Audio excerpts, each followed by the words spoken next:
Assalamualaikum warahmatullahi wabarakatuh.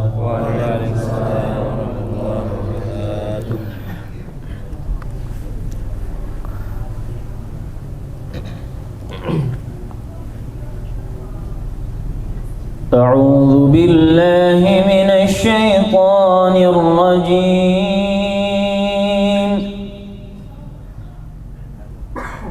Bismillahirrahmanirrahim.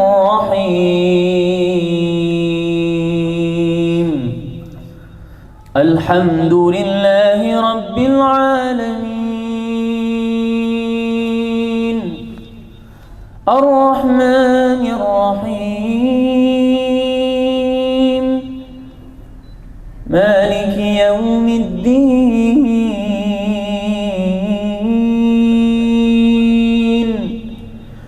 Iyyaka na'budu wa iyyaka nasta'in. Ihdinas siratal mustaqim. Siratal ladzina an'amta 'alaihim ghairil maghdubi 'alaihim waladdallin.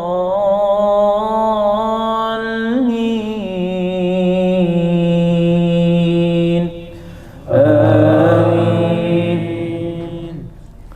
Bismillahirrahmanirrahim.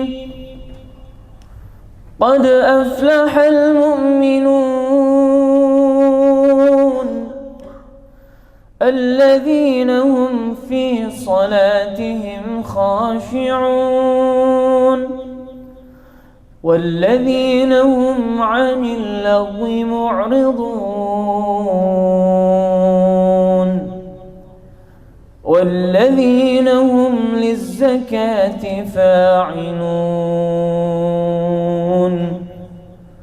والذين هم لفروجهم حافظون إلا على أزواجهم أو ما ملكت أيمانهم فإنهم غير ملومين فمن ابتغى وراء ذلك فأولئك هم العادون والذين هم لأماناتهم وعهدهم راعون والذين هم على صلواتهم يحافظون أولئك هم الوارثون الذين يرثون الفردوس هم فيها خالدون ولقد خلقنا الإنسان من سلالة من طين ثم جعلناه نطفة في قرار مكين ثم خلقنا النطفة علقة فخلقنا العلقة مضغة فخلقنا المضغة عظاما فكسونا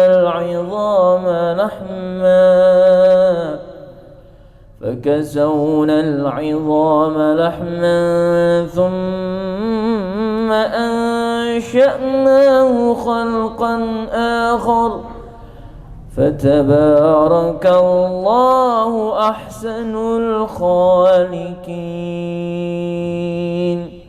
صدق الله العلي العظيم.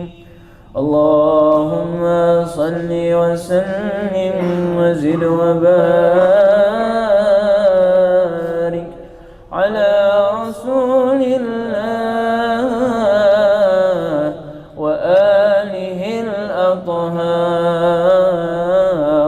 على رسول الله وأصحابه الأخيار.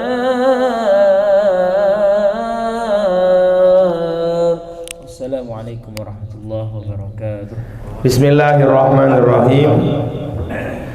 Assalamualaikum warahmatullahi wabarakatuh. Alhamdulillahi rabbil alamin, alladzi anzalal qur'an hudan linnasi wa bayyinatin minal huda wal furqan. Alhamdulillahilladzi ja'alana min ummati sayyidil anam.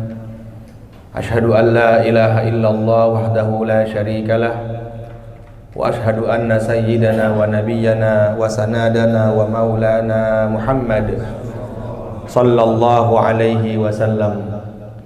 Allahumma salli ala sayyidina Muhammad wa ala ali sayyidina Muhammad adada khalqihi wa ridha nafsihi wa zinata arshihi wa midada kalimatihi fi kulli lamhatin wa nafasin adada ma wasi'ahu ilmullah. Qala Allah Ta'ala fi kitabihil karim, a'udzu billahi minasy syaithanir rajim.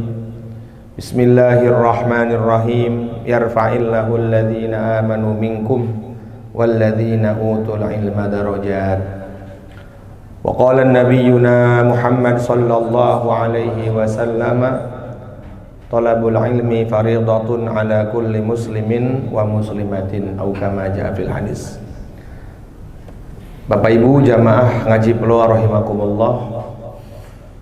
Alhamdulillah, pada kesempatan malam hari yang berbahagia ini Allah Subhanahu wa taala masih memberikan taufiknya kepada kita, sehingga kita masih diberikan petunjuk untuk bisa duduk dalam suasana yang baik, yaitu menuntut ilmu. Syekh Ibnu Athaillah Sakandari beliau mengatakan, wa min sawadi alamatul qalbi, di antara tanda hati yang mati itu ada 3. Wa min alamati sawadil qalbi, salah satu tanda hati seorang mati itu ada 3. Yang pertama, alla yajida lidzunubi mufzi'an, orang tersebut tidak ada rasa takut ketika mereka melakukan kesalahan. Artinya ketika seseorang itu melakukan kesalahan dan dia tidak ada rasa menyesal dalam hatinya, berarti Allah Subhanahu wa taala telah jauhkan dari rahmatnya. Ketika Allah Subhanahu wa taala telah menjauhkan seseorang dari rahmatnya Allah Subhanahu wa taala, maka kemungkinan besar orang itu cikal bakal akan masuk ke dalam nerakanya Allah Subhanahu wa taala. Bahkan Nabi SAW bersabda, min alamati aradillahi ay yaj'ala syughlahu fi ma la ya'ni. Di antara tanda bencinya Allah kepada hambanya itu adalah Allah akan menjadikan kesibukan hambanya itu tidak ada bermanfaat untuk dirinya. Artinya kan kalau bermaksiat itu kan gak ada manfaat untuk dirinya, ya. Ketika dia bermaksiat kepada Allah Subhanahu wa taala dan di dalam hatinya tidak ada rasa menyesal, berarti itu termasuk salah satu tanda iman dicopot oleh Allah Subhanahu wa taala. Kemudian yang kedua adalah wala li ta'ati muqi'an, tidak pernah fokus dalam taat. Males sama ibadah tuh males. Disuruh amal tuh nggak ada keseriusan gitu, nggak gerentek. Pengen amal, pengen baca Quran gitu, nggak mau kayak gitu tuh orang tuh. Nah itu kalau kita pikir pas keadaan kita kok males dengan amal, berarti termasuk tanda hati yang dimatikan oleh Allah Subhanahu wa taala. Allah tuh kalau sudah matikan hatinya seorang hamba apa? Allah mengatakan walaqad darokna li jahannam katsiran minal insi wal jinni lahum qulubun la yafqahuna biha walahum adhanun la yasma'una biha walahum a'yunun la yubsiruna biha ulaika kal an'ami balhum adall. Orang tuh kalau sudah hatinya dicopot dari kebaikan, dari rahmat Allah Subhanahu wa taala, dia lebih buruk daripada binatang, kata Allah. Artinya gini, orang tuh kalau sudah hatinya dicopot dia lebih buruk daripada babi gitu. Lebih buruk daripada anjing. Kita muhasabah diri kita deh. Ini nggak pakai kegedean nih. Ngomong gitu terus.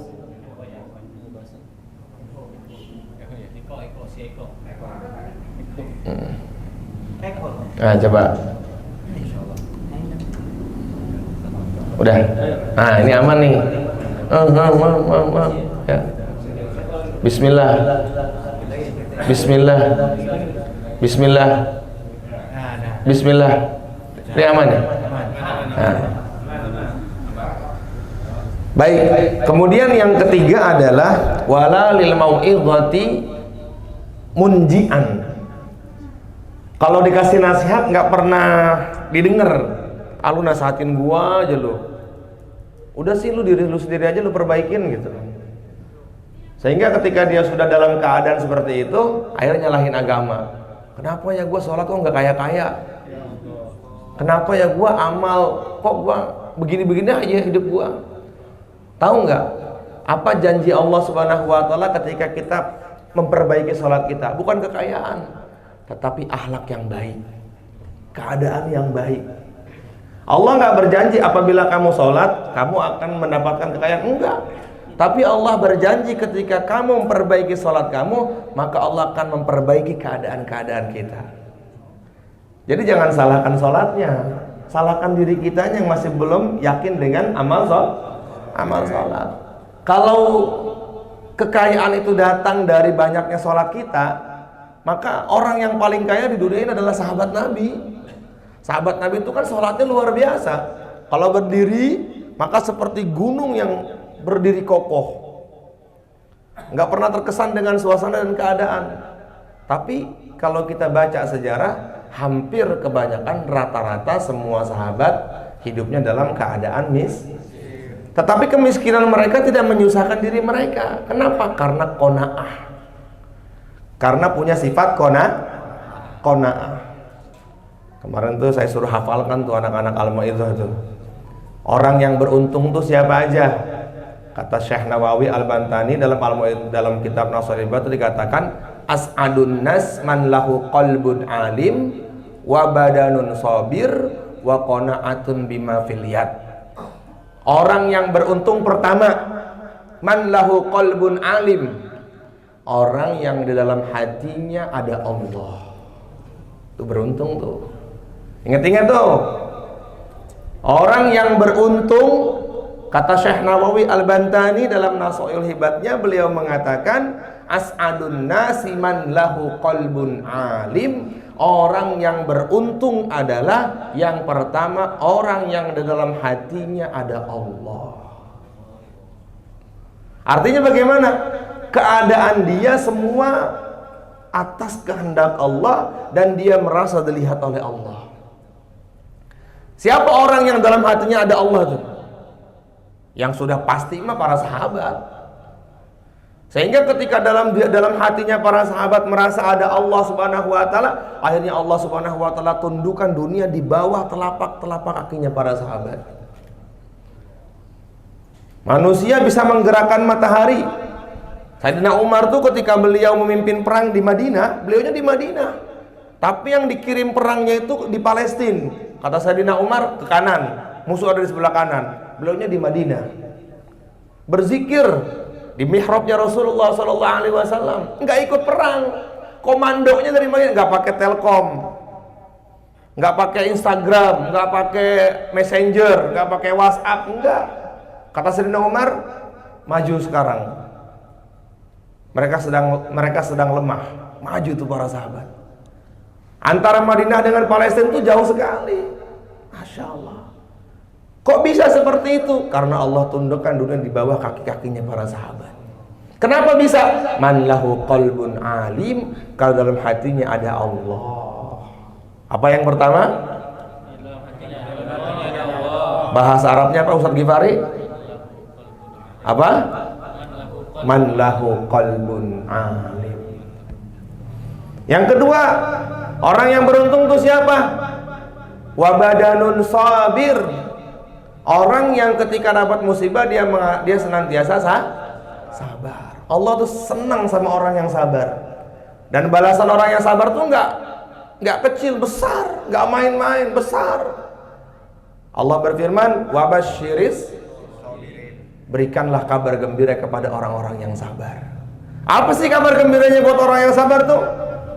Surga. Innama yuwaffas sabiruna bighairi, masuk surganya tanpa hisab. Orang dihisab itu nunggunya lama banget, tapi orang yang sabar dia akan masuk surga tanpa hisab.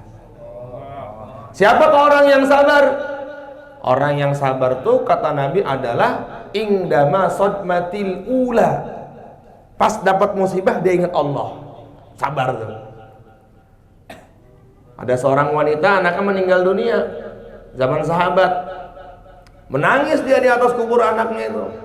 Kata Nabi, seandainya engkau sabar, maka surga pantas untukmu. Ya Rasulullah, aku sabar ya Rasulullah. Oh enggak, kata Nabi. Sabar itu kata Nabi, indama sodmatil ula, adalah ketika kamu kena musibah, kamu ingat Allah. Makanya Allah mengajarkan, alladzina idza asabathum musibah qalu inna lillahi wa inna ilaihi raji'un. Kalau yang begini mah sabar masih tingkatan TK. Tapi ada sabar yang tingkatannya tuh master. Ada musibah dia alhamdulillah, dapat nikmat dia alhamdulillah. Bisa begitu, bisa? Insyaallah. Boro. Insyaallah. Ya, belum bayar kontrakan pusing. Besok tagihan motor. Ya. Berarti belum sampai sabar tingkatan master. Masih sabar tingkatan ya masih amatiran sabar lah. Yang ketiga apa kata Syekh Nawawi? Wa qanaatun bima fil yad, qanaah dengan yang dia punya. Apa itu qanaah? Kata Syekh Imam Ghazali, tarkut tatallu' ilal mafqud wal istighna bil mawjud. Nggak ngelihat nikmatnya orang, syukur dengan yang dia punya tuh namanya qanaah tuh. Sebenarnya kan hidup itu kan kalau qanaah tuh enak. Kenapa kita hari ini nggak bisa hidup tenang? Karena nggak ada qanaah. Kenapa kita nggak bisa qanaah? Ngelihat nikmatnya orang terus, yang dilihat nikmat dunianya aja. Aduh, dia punya motor baru, gua kapan punya motor? Aduh, ada yang minjem duit buat beli iPhone 15, kapan gua beli iPhone 15 gitu kan. Iya. Ada yang, jadi gitu. Apa insyaallah ya? Apa qanaah tadi? Tarkut tatallu ilal mafqud al istighna bil mawjud. Artinya dia nggak berpikir tuh dengan yang nggak dia punya. Ah udahlah bismillah lah, ini juga udah cukup, yang penting bisa nelpon. Wah. Maksain tuh dia nggak punya duit, akhirnya beli kamera-kamera mesinnya bikin 3 begitu tuh. Hah? Dikasih stiker. Kalau enggak dia ada sewaan iPhone gitu kan. Ada ya? Ada reunian. Iya. Al istighna bil mawjud, enggak butuh. Istighna tuh diartikan enggak butuh. Makanya kata Rasulullah, wa'lam anna syarafal mu'minina biqiyamil lail wal istighna'uhu anin nas. Ketahuilah kemuliaannya orang beriman itu terletak pada 2 keadaan. Yang pertama terletak pada waktu malamnya, yang kedua terletak pada dia tidak butuhnya kepada manusia. Kalau kita masih butuh sama manusia tuh artinya adalah mengharapkan sesuatu dari selain Allah. Tadi saya asar di atas tuh ngedengar bayannya Kiai saya, Kiai Ubed. Sebenarnya kalau kita tomat tuh menghinakan diri kita sendiri, itu kan rizki yang kita pengen tuh. Dia akan datang, cuma sebenarnya itu. Dia akan datang, cuman caranya berbeda. Contoh misalnya kita pengen jam tangan, ya kan, yang dari Ustadz Ghifari pakai lah gitu. Nah, sebenarnya tulisannya dalam takdirnya itu jam tangan tuh pasti akan Allah kasihkan ke kita. Cuman caranya berbeda. Ada cara yang didapatkan lewat toma, ada cara yang didapatkan lewat dia meminta kepada Allah Subhanahu. Nanti akan datang juga. Cuman yang datangnya lewat dia mengharap kepada Allah itu adalah kemuliaan, yang datangnya lewat dia mengharap kepada manusia itu adalah kehinaan. Paham di sini insyaallah. Baik, kita lanjutkan kajian fikih kita.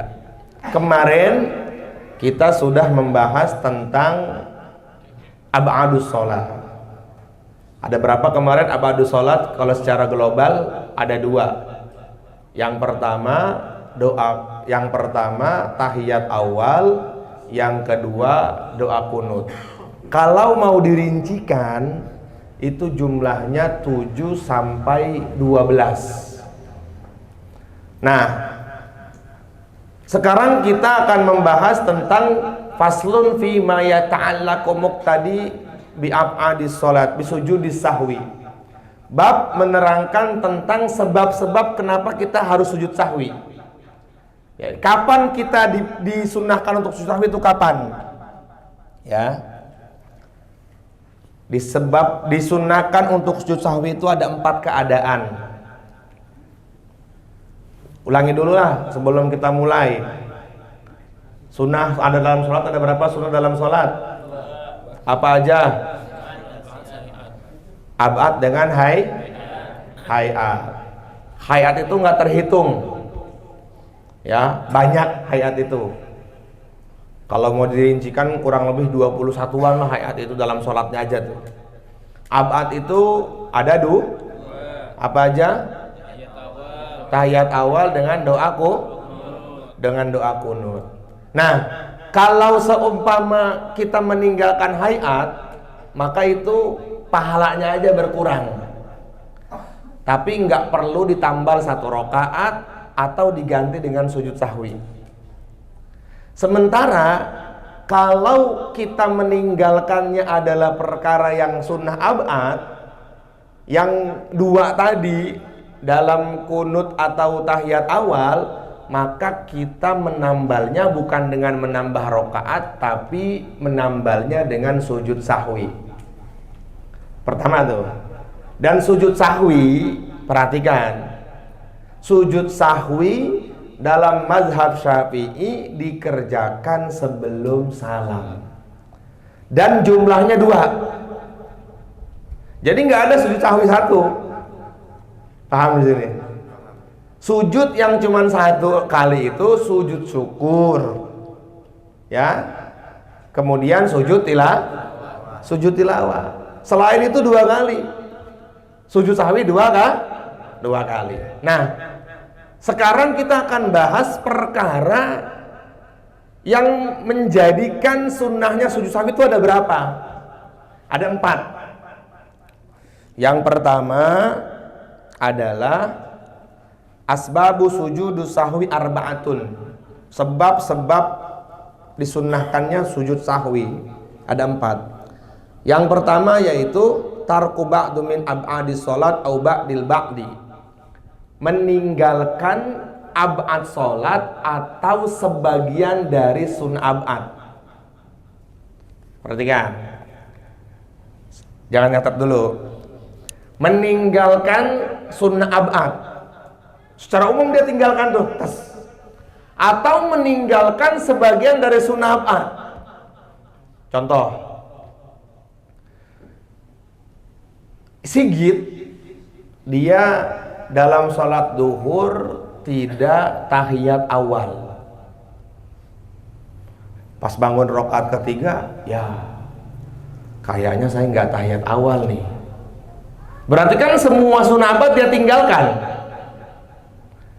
Di antara sunnah abad yang ada 7 tadi kan saya bilang duduk dalam tahiyat bacaan tahiyat dalam tahiyat awal.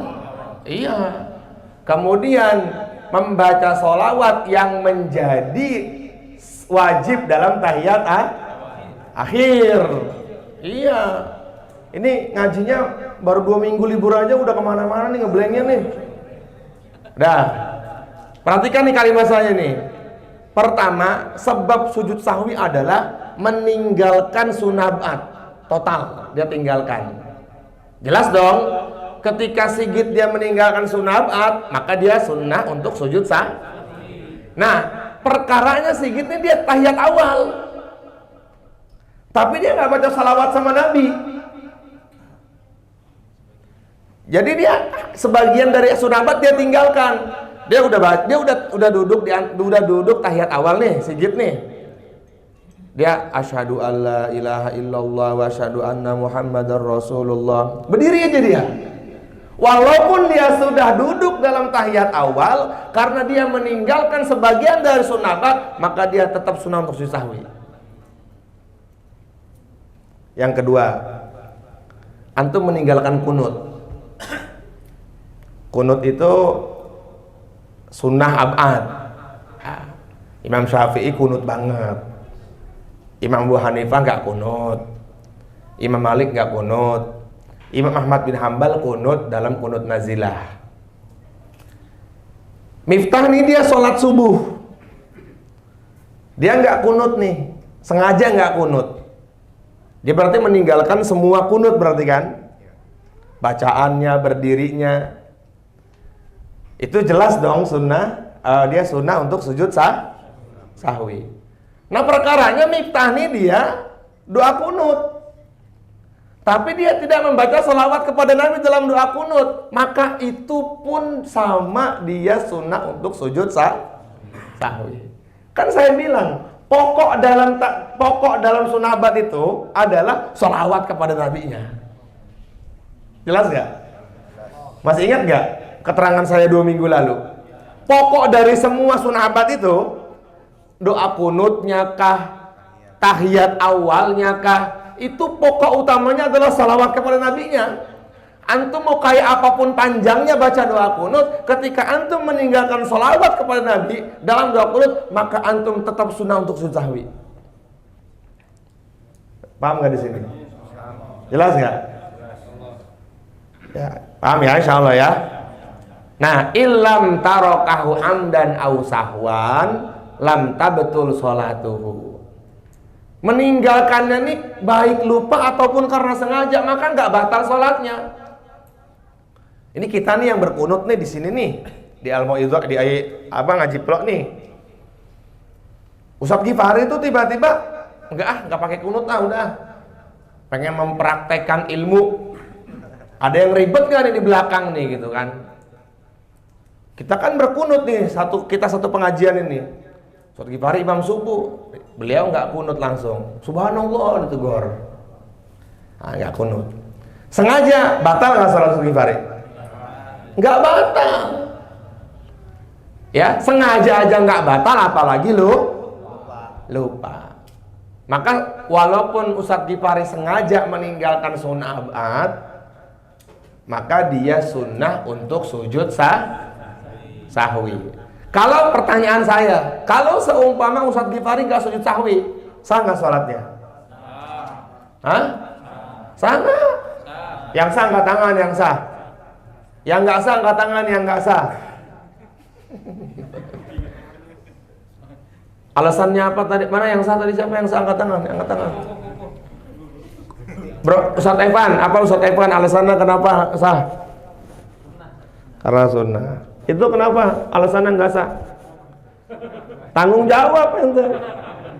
Bilang nggak sah, nggak ada tanggung jawabnya. Yang masih angkat tangan dia punya prinsip. Yang nggak punya prinsip yang nggak angkat tangan. Nanti pada hari kiamat yang masuk surga jelas, yang masuk neraka jelas. Ada orang-orang yang di surga nggak diterima, di neraka nggak diterima. Namanya apa? Ashabul A'raf. Coba ayatnya dong, Ashabul A'raf. Wana ada Ashabul A'rafi. Ashabul A'raf. Ini Ashabul A'raf nih, ya mungkin orang-orang yang nggak angkat tangan tadi kali ya. Iya, disuruh pilih, dia diem. Sah apa enggak? Dia diem. Yang sah angkat tangan, dia diem. Yang enggak sah angkat tangan, dia diem juga. Ya mungkin ashabul a'raf kali ini. Yang surga jelas. Nah, yang neraka jelas. Yang enggak jelas ashabul a'raf. Mau kemana tuh dia tuh? Kepala dia mau naik ke surga sama Allah, ente nggak punya prinsip dulu hidupnya. Nggak tegas. Coba ayatnya ashabul a'raf, Ustaz Gifari. Wana ada ayo coba gimana? What? Mik.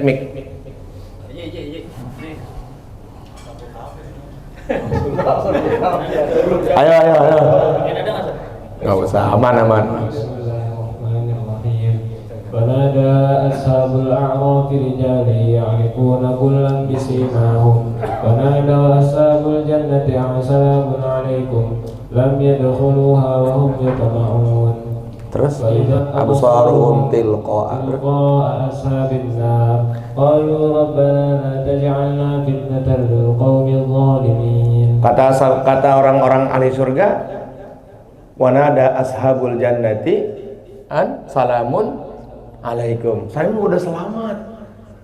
Enak. Kata orang-orang ashabul a'raf, kata orang-orang ashabul nar an afidu. Alaina minal ma, kami butuh air. Ini nih ashabul a'raf nih, dia nggak butuh apa-apa. Bingung dia tuh. Semoga antum nggak jadi ashabul a'raf semuanya. Yang pengen masuk surga angkat tangan. Yang nggak angkat tangan berarti masih ashabul a'raf juga ini. Ini gimana sih? Jangan. Terus apa yang pertama tadi sunnah ba'd? Di antara sebab sujud sahwi sunnah apa yang pertama? Meninggalkan sunnah ab'ad atau sebagian dari sunnah ab'ad. Ingetin ya, sunnah ab'adus sholat. Ab'adus sholat ada dua, kunut dengan tahiyat. Nah, kalau mau dirinci satu-satu, ini jumlahnya ada 7 sampai 12. Ya, sekarang kita mau fokus yang globalnya aja. Kalau kita meninggalkan dua ini, maka kita sunnah untuk sujud sahwi. Pertama apa tadi? Meninggalkan ab'adus sholat atau sebagian dari ab'adus sebagian dari ab'adnya sholat. Berarti perkara yang ada dalam ab'ad sholat. Paham di sini insyaallah? Jelas nggak? Paham ya? Terus yang kedua, fi'lu ma yubtilu amduhu wala yubtilu sahwuhu idza fa'alahu nasiyan. Melakukan perkara yang kalau sengaja antum batal. Ya, melakukan perkara fi'lu ma yubtilu amduhu, mengerjakan satu perkara yang kalau sengaja maka batal sholat antum. Idza fa'alahu nasiyan wala yubtilu sahwahu idza fa'alahu nasiyan. Tapi kalau dikerjakannya karena lupa maka enggak batal. Apa itu contohnya? Tulis dulu tuh yang mencatat. Ya, fi'lu ma yubtilu amduhu, apa lagi itu? Wala yubtilu sahwahu idza fa'alahu nasiyan. Mengerjakan satu perkara yang kalau disengaja membatalkan sholat, kalau dia lupa maka tidak batal sholatnya. Itu sunnah sujud sahwi. Contoh. Di sini contohnya adalah kata wili ruknin qasirin, memanjangkan rukun yang pendek. Apa rukun pendek? I'tidal.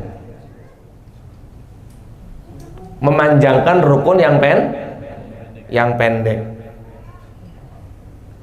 Itu kalau antum sengaja, itu batal tuh sholat antum tuh. Baca doa di i'tidal, antum banyak baca doa. Harusnya kan rukun i'tidal kan pendek gitu bacaannya, cuman Sami Allahu liman hamida rabbana lakal hamdu mil'us samawati wa mil'ul ardi wa mil'u ma syi'ta min syai'in ba'du. Kalau enggak hamdan katsiran thayyiban mubarakan fi. Kalau antum memanjangkan itu, maka antum batal salat antum. Tetapi kalau antum lupa, ya kan lupa, maka itu enggak batal, tapi nanti sunnah. Kata wi li ruknin qasirin, memanjangkan rukun yang pendek. Nah, rukun pendek tuh dalam sholat tuh i'tidal, ruku,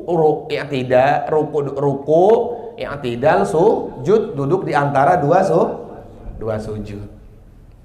Paham di sini? Terus yang kedua apa? Berbicara selain kalimat Arab. Artinya gini, ketika antum kaget misalnya lagi sholat nih, tiba-tiba ada tikus, gitu misalnya. Tadinya mau Allah tapi gitu. Kalau itu perkaranya sengaja, seketika itu batal sholat kita. Kuku bukan lagi, kuku, nggak jelas kuku nih. Sholat taraweh dia berdiri duduk pakai tisu, ya kan? Udah capek berdiri nih kuku, dia duduk begini, ambil tisu, gerak kan, temboro kan. Bang Ogi nih, wah, azikro. Oh di, kuku bisa begitu ya. Berarti muridnya Ustadz Adut boleh nih, kata Ustadz Adut. Hati-hati makanya tuh. Nempel sama Ustadz Adut ya kan. Itu Bang Ogi juga nanya-nanya, ikut-ikutan juga lagi. Untung gak ikut Kodani itu Bang Ogi. Kalau Kodani habis sholat begini dia makan mie dulu, mie. Apa akunya air tuh. Kodani mana? Kodani nih makan mie. Habis itu lanjutin sholatnya kagak pakai takbir lagi. Kalau Kodani diwajarin. Ya kan? Mu'alaf. Loh ini loh. Itu nggak minum juga dia. La ilaha illallah. Nah, jadi ketika kita mengatakan sesuatu di luar tasbih, maka batal sholat kita kalau sengaja. Tapi langsung tertahan, maka nggak batal sholatnya. Yang penting nanti sujud sahwi. Wa akala wa ziyadatu rok'ah, ya kan? Atau habis makan daging nih, kalau sengaja kita makan, batal sholat kita tuh. Ya. Jadi setiap perkara yang membatalkan wudhu pasti membatalkan sholat. Belum tentu perkara yang membatalkan sholat membatalkan wudhu. Contohnya makan. Saya mau tanya, habis wudhu makan batal nggak? Habis wudhu ngerokok batal nggak? Lagi sholat makan satu butir nasi begini sengaja batal nggak? Sholat ngerokok batal nggak? Orang satu butir nasi aja. Kalau sholat mainin tisu batal nggak mainin tisu? Udah duduk dia capek karena itu rakaat masih panjang, dia berdiri lagi kuku, cari bangku dia. Duduk dia. Ya Allah, ya Allah. Mudah-mudahan panjang umur kita tahun ini ketemu lagi ya. Bawa bangku. Saya bawa bangku terus. Nah, lagi tengah-tengah sholat, tiba-tiba Ustadz Gifari, ada yang nyelip nih daging nih. Sama dia makan langsung ditelan. Tapi enggak sengaja. Pasti ingat, ya Allah lagi sholat. Itu kalau dia enggak sengaja, idza fa'alahu nasyan lam tabtul sholatuhu. Kalau enggak sengaja enggak batal. Enak kan jadi orang Islam tuh. Tapi kalau sengaja, sayang banget ini kan. Sekilo daging kan 150.000. Wah, lumayan kan secuil ini ya.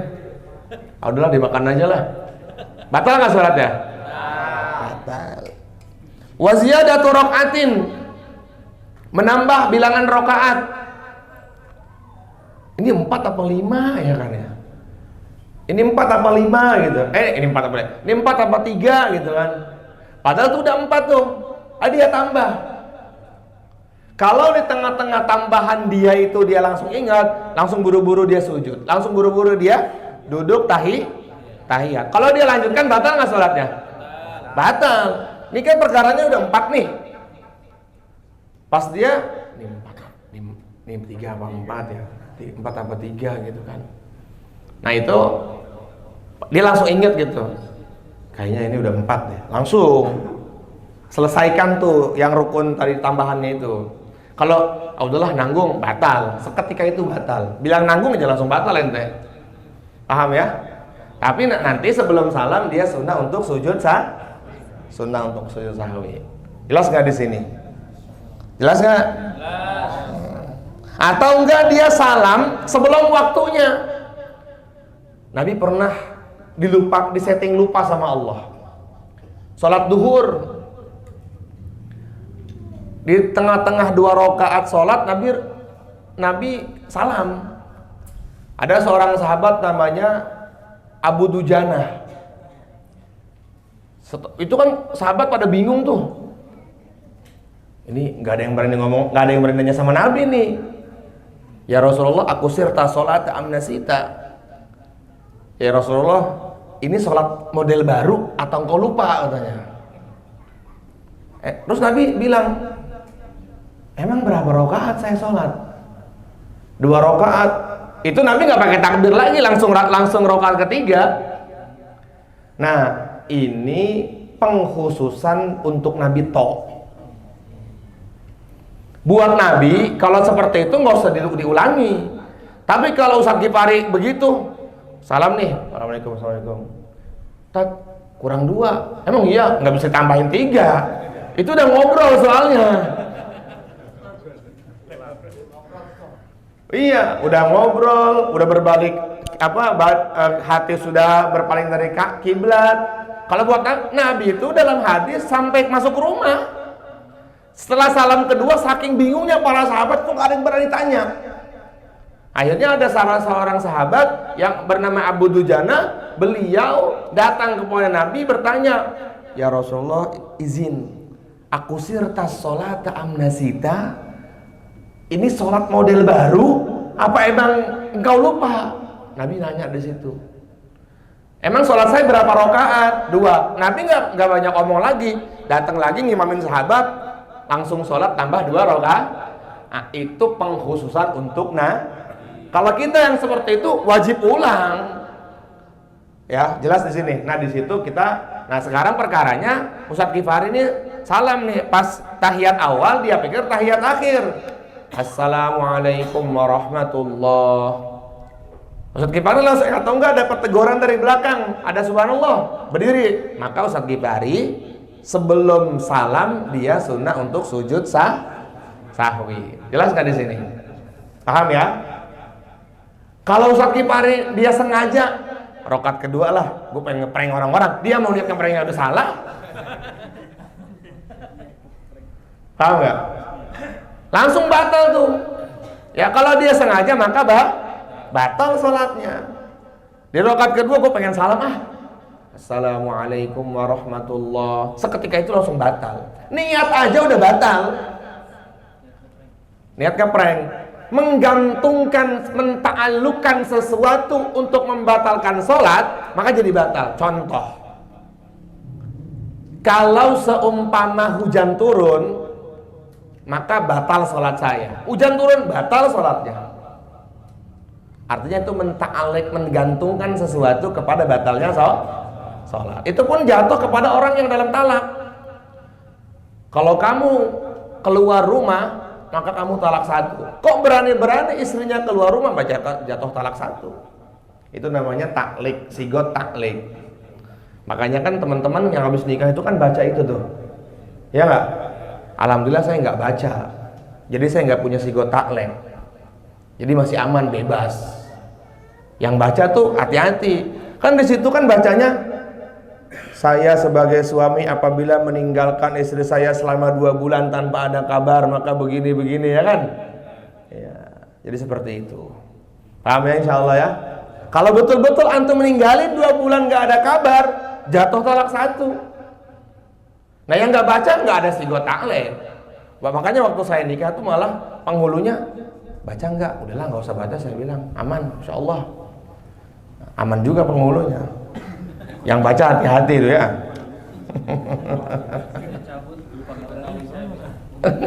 Nggak bisa.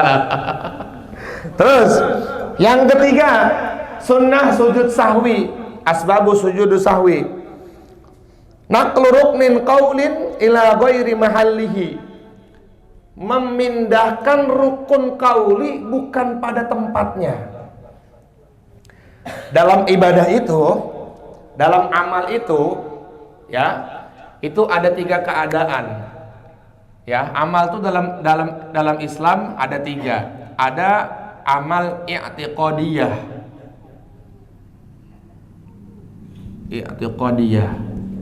Ada amal qauliyah. Ada amal fi'liyah. Nah, amal i'tiqadiyah itu niat dengan azam. Yaitu niat ditambah azam. Bedakan nih antara niat dengan azam nih. Kalau niat itu mengiktikadkan sesuatu dalam hati dibarengi dengan amal, itu namanya niat. Artinya gini, qasdus syai'in muqtarinan bi fi'lihi. Menyengaja sesuatu dibarengi dengan amal. Contoh, ini i'tiqadiyah nih, niat nih. Usolli fardhu zuhri. I'tiqadnya dalam amalnya adalah tak. Jelas gak? Itu namanya i'tiqadiyah. Dalam amal apapun kecuali puasa, ibadah haji, ibadah umroh. Kalau ibadah puasa niatnya di waktu malam, maksimalnya sebelum azan subuh. Kalau ada, terus amalnya kapan? Amal puasanya kapan? Siang, setelah sholat setelah waktu subuh. Haji niatnya di mikot, amalnya nanti di kota Mekah, di haram. Umroh niatnya di mikot, ibadahnya nanti di tanah niat dengan amalnya jauh. Yang 3 amal ini, kalau amal-amal yang lain itu berdekatan semua, berbarengan bukan berdekatan. Contoh, sholat, azamnya, i'tiqadnya dalam amalnya apa? Ucapan takbir Allah. Kemudian zakat, i'tiqad dengan amal berbarengan. Saya ingin mengeluarkan zakat, dikeluarkan tuh uangnya dengan berasnya. Jelas? Ya. Kemudian apalagi tadi? Udah. Sholat, zakat, udah itu. Puasa beda, haji beda. Udah itu. 2 itu. Amal-amal yang lain seperti itu. Nah, sementara amal haji, umroh dan puasa, ya kan? Puasa, haji dan umroh, amalnya, niatnya dengan amalnya berbeda. Nah, ada azam. Azam nih hanya dalam hati, nggak dibarengi dengan amal. Artinya mengiktikadkan amal, tetapi dia belum melaksanakan amal itu, azam tuh. Seperti contoh gini, ini waktu udah sholat, masuk waktu sholat nih, kita masih di perjalanan, maka azamkan, ya Allah, saya ingin mentakhirkan waktu sholat. Dan itu wajib loh, azam dalam sholat. Azam untuk mengakhirkan waktu sholat itu wajib hukumnya. Paham ya di sini ya? Kalau belum bisa belum bisa mengerjakan sholat di awal waktu. Kalau seseorang itu sudah azam untuk mengakhirkan waktu sholat dan ada terjadi sesuatu yang menimpa kepada dirinya, pertama dia tidak berdosa. Tapi kalau nggak ada azam, dosa dia. Bahkan sebagian ulama mengatakan nggak perlu qada. Kenapa? Karena adanya azam dalam hati. Paham nggak di sini? Nah, ada qauliyah yang diucapkan. Nah, kalau dalam sholat itu qauliyahnya tuh 5. Takbiratul ihram, al-fatihah, bersolawat kepada, membaca tahiyat akhir, bersolawat kepada Nabi dalam tahiyat akhir, mengucapkan salam ke kanan. Nah, rukun kauliyah dipindahkan bukan pada tempatnya. Contoh, Bang Bonar, dia iseng lagi sujud baca Al-Fatihah. Gue nunggu sujud, ganti aja Al-Fatihah. Ya kan? Dia nggak batal sholatnya. Tapi nanti sebelum salam dia sunnah untuk sujud sahwi. Hah? Iseng atau nggak apa-apa? Iseng atau sengaja atau nggak sengaja nggak apa-apa. Sujud sahwi. Di sini naqlu ruknin qaulin ila ghairi mahallihi, memindahkan rukun qauli bukan pada tempatnya. Lagi berdiri nunggu imam baca Al-Fatihah, baca surat, itu si kuku baca tahiyat akhir dia, at-tahiyatul mubarak, ngapalin kali ya. Itu nanti dia sunnah untuk sujud sahwi. Paham nggak di sini? Jelas nggak? Ya, artinya memindahkan rukun kauli bukan pada tempatnya. Nah, antum harus tahu mana yang rukun kauli itu. Rukun kauli itu cuma 5 dalam sholat itu. Ingat-ingat. Takbiratul ihram, Allahu akbarnya, bukan angkat tangannya. Allahu akbarnya dalam takbiratul ihram. Kemudian membaca tahiyat akhir, membaca surat Al-Fatihah. Sampai mana bacaannya? Sampai walad dolin to, mengecualikan ta'awudz dengan amin. Yang ketiga, membaca tahiyat akhir. Sampai mana? Sampai assalamu alaina wa ala ibadillahis asyhadu an la ilaha illallah wa asyhadu anna muhammadar. Habis itu bacaan tahiyat. Terus membaca sholawat kepada baginda Nabi dalam tahiyat akhir, tanpa harus dengan keluarganya. Tapi kemarin dalam Kasyifatu saja ada yang mewajibkan, Imam Azhar kasih. Jadi Allahumma sholli ala sayyidina Muhammad wa ala alihi. Jadi wa kama shallaita wa kama shallaita ala wa ala ali kama barak ta'ala wa ala ali. Itu termasuk bagian dari sunnah hayat. Terus yang ketiga, yang kelima, mengucapkan salam ke kanan. Assalamualaikum warahmatullahi wabarakatuh. Jelas nggak? Terus yang terakhir, yang nomor 4, iqa'u ruknin fi'liyin ma'ahtimali ziyadah, lupa rokaat. Ya, lupa rokaat.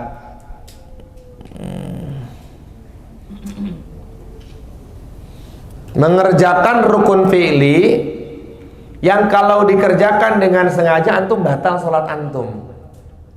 Tapi kalau nggak sengaja, maka tidak intinya rupa rokaat. Ketika udah ragu-ragu begini,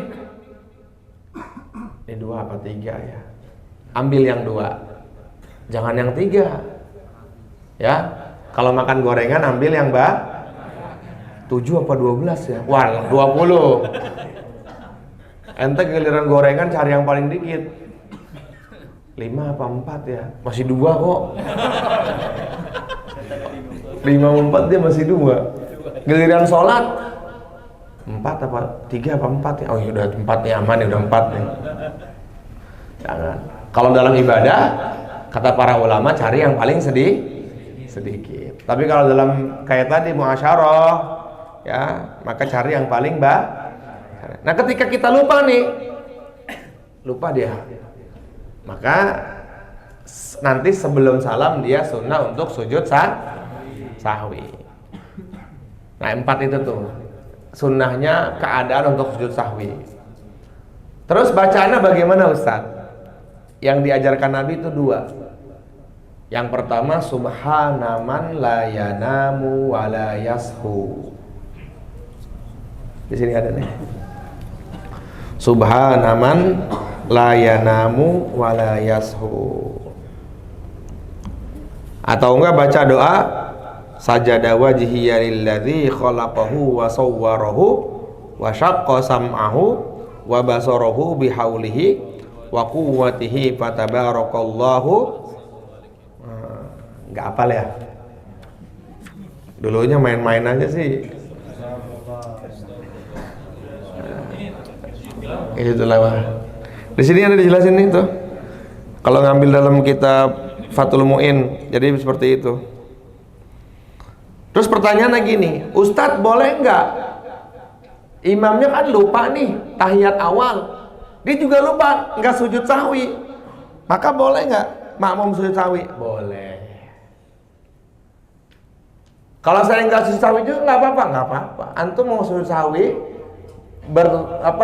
berbeda dengan imam nggak jadi masalah, aman. Imam sudah salam atau sujud sahwi itu diperbolehkan dalam fikih. Ya. Terus lebih baik mana Ustadz? Ya kalau berjamaah lebih baik ikut imam. Kalau pas udah tahu kita lupa dan kita sunnah untuk sujud sahwi, kalau sholat sendiri maka sunnah juga untuk sujud sahwi. Paham gak di sini insyaallah? Nah, udah selesai pembahasan sujud sahwi. Ada pertanyaan nggak sampai sini? Nanti besok mubtilatis sholat, mufsidatis sholat, perkara-perkara yang membatalkan sholat. Terakhir dah, apa? Kalau sujud sahwi itu harus 2 rakaat. 2 kali. Dua kali itu. Ini kan banyak sekali orang yang nggak tahu itu. Iya. Dia sujud aja. Nah, tapi dia sujudnya 1 doang. Sementara yang nggak tahu itu lagi jadi imam. Dia sujud sekali habis itu dia salam. Itu gimana sih? Gimana, sah apa enggak maksudnya gitu? Ya, sah. Oh, sah. Tapi dia salah. Tapi nggak masalah, nggak membatalkan sholat kan? Enggak, dia nggak sujudannya nggak sebenarnya nggak membatalkan sholat. Maksudnya dengan merubah. Oh enggak. Harusnya 2. Karena kalau yang sujud sahwi dua kali itu sepakat ya Ustadz Gifari ya. Nah cuman keadaannya cara sujud sahwinya berbeda-beda. Untuk Imam Abu Hanifah sendiri sujud sahwinya setelah jadi salam dulu ke kanan 1, nanti mereka sujud sahwi tuh. Lihat ya orang waktu kami di Pakistan itu, di India Pakistan, ketika mereka lupa itu nanti sujud sahwi, terus duduk di antara 2 sujud, baca seperti biasa, sujud sahwi lagi, baru salam lagi. Langsung salam ke kiri, bukan salam ke kanan.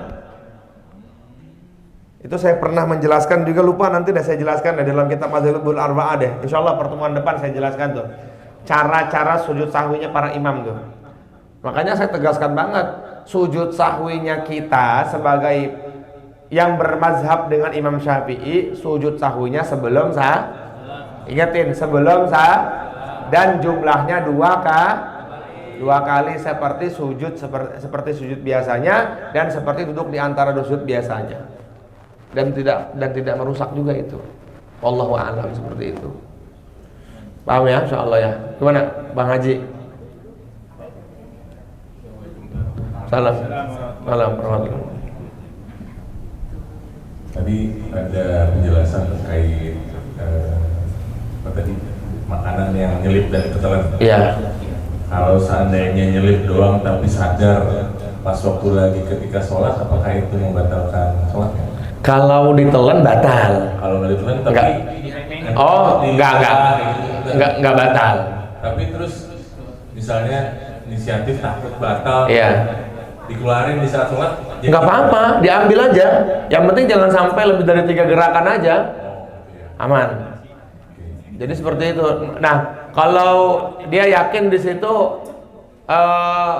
tidak membatalkan sholat, tahan aja dulu di situ, ya kan? Paling ada rasa-rasanya aja dikit gitu kan. Terus kalau konteks itu konteksnya makanan ya? Makanan. bentuknya apapun ya. Bentuknya apapun. Oke. Terus tadi yang kedua terkait sama lupa. Allahumma sholli ala sayyidina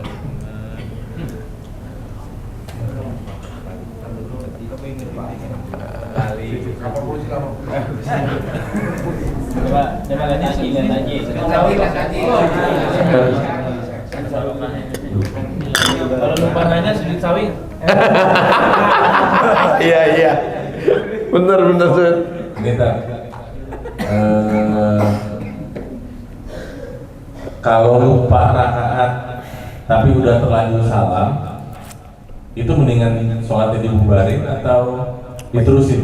Lupa nggak dijelasin. Ya, bagus pertanyaannya. Iya. Di sini dikatakan walau syakka ba'da salamihi, kalau seumpama ragunya setelah salam, lam yu'sar, maka tidak dianggap.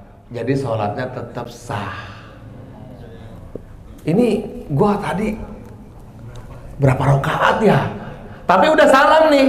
Kata Syekh Nawawi Al-Bantani, lam yu'sar, itu sudah sah, aman kata beliau. Selesai, karena perkaranya sudah selesai. Nggak sadar gitu ya? Nggak sadar. Nggak sengaja. Ya, ini keterangan beliau. Furu'un law syakka ba'da salamihi fi tarki fardun ghairi niyatin wa takbiratul ihram lam yu'sar.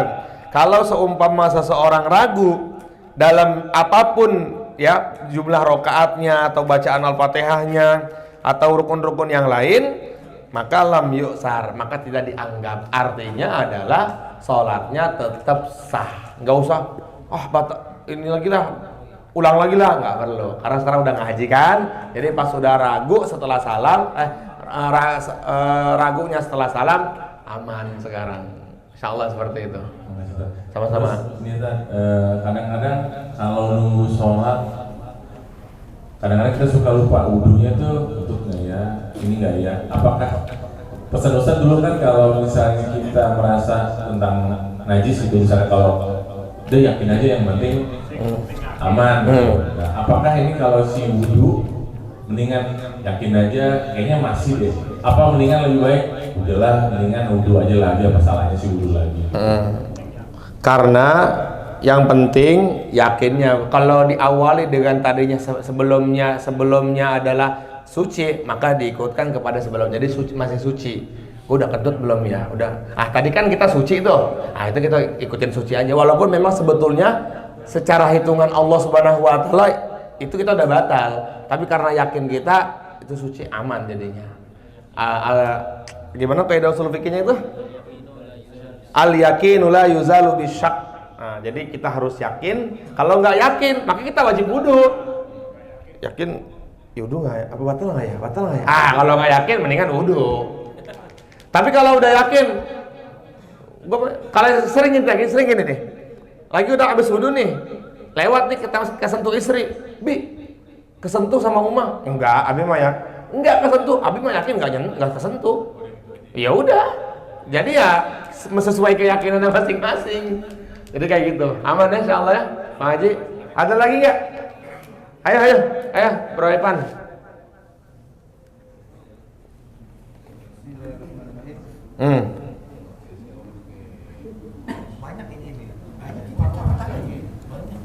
Ini tadi saya memanjangkan rukun yang pendek. Tadi kan diantaranya ada sujud itu ya. Apakah ini di dalam sholat fardu saja atau juga termasuk sholat sunnah? Kemudian yang kedua, tadi kan Mas Haji Alvin ragu ketika setelah salam. Kalau posisinya yang sholat ini yakin setelah salam, apakah batal sholatnya atau gimana? Mungkin sholat maghrib 3 rakaat, dia ragu akhirnya nambah 4 rakaat Sebelum salam. Dia setelah salam. Setelah salam baru diingatkan tadi. Oh ya, baik. Dalam semua jawaban pertama, dalam semua sholat, dalam semua sujud, ya kecuali di sujud terakhir, ya sujud terakhir kan perintahnya abdolut doa, gimana sih? Hadisnya lupa. Perbanyak aksirut doa fi sujud, perbanyaklah doa dalam sujud. Tapi juga di sini juga dijelaskan itu berlaku salam sholat berjamaah. Jadi kalau sholat sendiri nggak apa-apa. Ya, teman kita al-khurud minal khilaf mustahabun. Jadi seukuran gitu aja. Nah, gini. Keterangan tadi saya muzakarah sama istri, ya, waktu ngaji di Wardoy. Kalau memanjangkannya lewat tasbih, itu nggak jadi masalah. Artinya gini, antum ruku sujud nih, dipanjangkannya dengan bertasbih, itu nggak jadi masalah. Karena keadaan sholat itu adalah bertasbih. Jadi tasbih itu bisa dibaca dalam setiap keadaan rukun-rukun sholat. Kalau perkaranya memanjangkannya lewat kayak bacaan surat, itu nggak boleh. Itu yang dilarang. Ini sholat Yang tadi iqa'u rukni fi'lin tadi tuh, yang memanjangkan rukun yang pendek, nah seperti itu.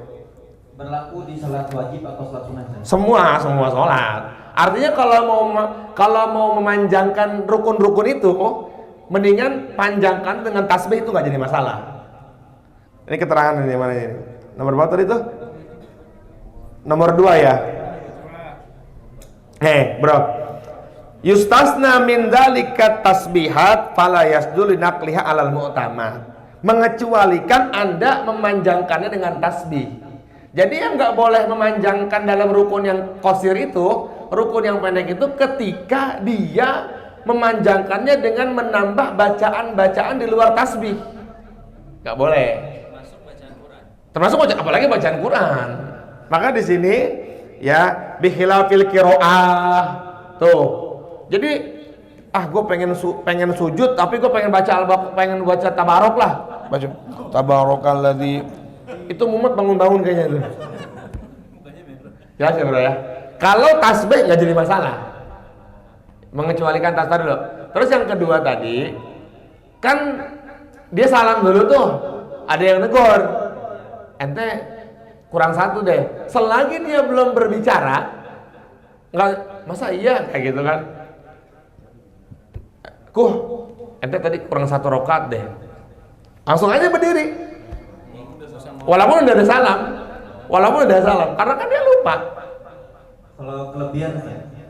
Nah, kalau maksudnya coba gimana? Sholat maghrib dia 4 rakaat, terus diingetin ada makmum mungkin diingatkan, Pak tadi sholat maghribnya 4 rakaat.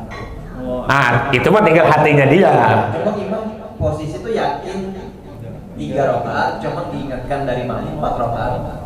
Imam. Iya, itu mah berarti tinggal hatinya imam. Berarti masuk ke yakin. Makin yang 3, itu yakin yang 3 itu udah paling enak gitu. Kayak tadi kan, Abi kena tangan Umar, enggak. Abi mah yakin nggak kena Bi, enggak, bodo amat. Jadi kayak gitu. Nah, salat subhanallah, kalau pas imam yakinnya gue masih 3, ya berarti imam harus lanjutin 3. Nah, sekarang perkaranya nih, orang yang di belakang nih, yang di belakang kalau dia ikut, kalau yakin dia sudah itu 4, batal semua salatnya itu. Paham ya? Maka apa keadaan orang yang makmum ketika imam itu menambah bilangan rakaat padahal itu sudah selesai rakaatnya? Menunggu duduk dengan bertasbih. Jangan ikut imam, ente ikut imam yang salah. Udah tahu ini imam udah 3 rakaat nih, dia berdiri untuk mau keempat. Subhanallah.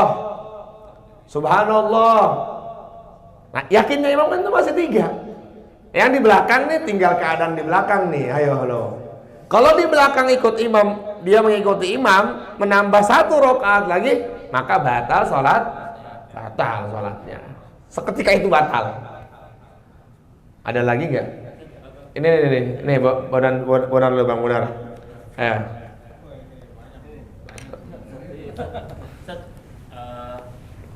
Saya ini masbuk sholat.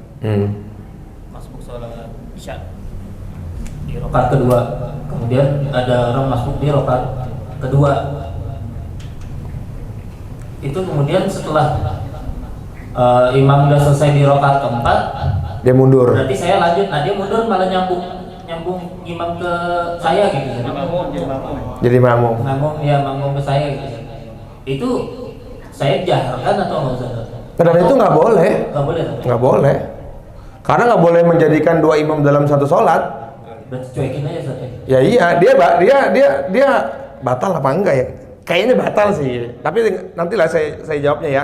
Saya lupa. Dan itu nggak boleh. Itu nggak boleh. Di rumah saya pernah ditanya tuh. Karena ada satu orang yang dia ngerasa dia tokoh dan pendapatnya benar. Jadi dia mewajibkan ke semua jamaah. Karena dia bukan ustadz juga. Jadi setiap dia telat, dia nggak maju aja dia sendirian gitu.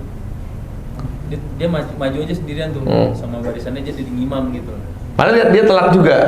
Iya. Enggak, telat kan bareng-bareng tadi kan. Iya, sama-sama. Akhirnya dia maju sendiri. Iya. Terus ditanyain kan sama jamaah saya di masjid gitu kan. Kata dia kata ustadznya ya, imamnya sholatnya tetap sah tapi pahala jamaahnya hilang. Oh gitu katanya. Wallahu alam ya. Tapi itu emang nggak boleh kayak gitu. Gini loh, dalam satu masjid sudah ada imam tetap, kita nggak boleh bikin jamaah lagi. Itu mazhab Imam Hanifah keras banget dalam hal ini. Ar-Ridho nih, imam tetapnya 3 ustadz. Ustadz Khalil, Ustadz Riau, Ustadz Hikam. Ini udah beres nih jamaah nih. Antum kok bikin lagi jamaah di situ? Udah nggak boleh. Apalagi menjadikan 2 imam dalam satu sholat. Yang udah selesai aja nggak boleh, apalagi yang itu. Tapi nggak tahu ya batal atau enggaknya ntar ya. Tapi kalau kata Ustadz Ghifari, wallahu a'lam itu mungkin bisa jadi. Cuman saya belum bisa jawab ya. Nanti insya Allah pertemuan berikutnya dah saya tanya.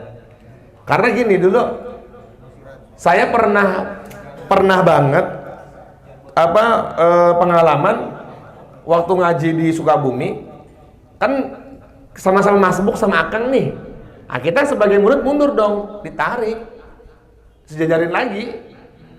Nah, habis itu baru diomongin, nggak usah menjadikan saya sebagai imam kedua, karena suul adab sama imam pertama. Kita makanya harus ngerti kayak gini-gini nih, ya. Walaupun posisi yang pertama imam sudah selesai sholat ya? Iya, walaupun imam udah selesai sholat, kan ini kan udah selesai sholat. Kalau belum selesai sholat batal malah jadinya. Iya.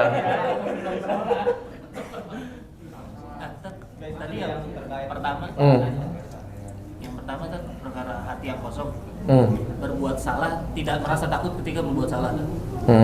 Itu sama hukum dari dunia juga gitu, Sat. Maksudnya kayak misalkan ya udah pede aja lo jalur busway gitu, Sat. Itu Ustadz Ghifari yang jawab deh.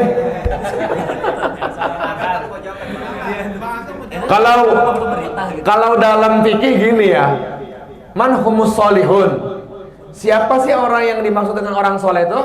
Alladzina hum yaqumun ala huquqillah wa ala huquqil adamiyin. Kalau konteksnya ke situ, orang yang taat dengan aturan Allah dan taat dengan aturan manusia. Artinya ketika ini mah saya juga masih sering lihat jalur busway ya. Atau enggak masih nerobos lampu merah. Ketika kita menerobos itu berarti kita belum termasuk dikatakan orang soleh loh. Secara fikih itu bilang begitu jelas. Siapakah orang yang soleh? Orang yang soleh, perhatikan kalimat saya, alladzina hum yaqumuna ala huquqillah, mereka yang berdiri di atas rambu-rambunya Allah, syariat, dan wa ala huquqil adamiyin, dan di atas rambu-rambunya aturannya manusia. Saya pernah di Tasik sama Ustadz Ulum naik motor Vespa, nggak pakai helm, ditilang sama polisi. Pak, kata Pak polisinya gini, kamu nih santri tapi nggak tahu akhlak. Agama punya aturan, negara juga punya aturan. Iya, kita kalah kalau kayak gitu. Bener. Jadi betul, berarti bisa dikatakan kita belum soleh. Berarti itu bisa salah juga. Biasanya kalau lewat jalur busway terus pasti buka kaca pakai jubah, Dek, saya minta doanya ya. Doain saya. Saya mau khotbah Jumat di Al-Muhajirin. Wah, itu lingkar dalam tuh parah macetnya tuh. Saya sudah telepon Ustadz Ramdan, nggak bisa kayaknya saya nih. Saya ikut jalur ke kiri, jalur bahu jalur itu, qadarullah ketangkep saya.